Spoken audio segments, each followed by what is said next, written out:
এক টুকরো রুটি। একদিন এক দরিদ্র মানুষ রাস্তায় হাঁটছিল। তার পেটে অনেক ক্ষুধা, কিন্তু সাথে এক টুকরো রুটি ছাড়া কিছুই নেই।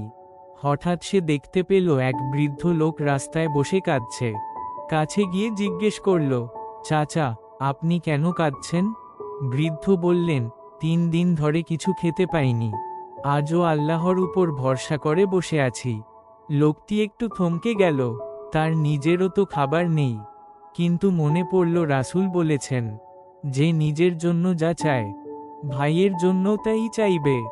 সে চুপচাপ নিজের একমাত্র রুটিটুকু বৃদ্ধের হাতে দিয়ে বলল, আল্লাহর নামে নিন চাচা। বৃদ্ধ চোখ ভিজে বললেন, আল্লাহ তোমাকে রিজিক দান করুন। সেই রাতেই লোকটি কাজের প্রস্তাব পেল এক ব্যবসায়ীর কাছ থেকে। ধীরে ধীরে সে স্বাবলম্বী হয়ে উঠল।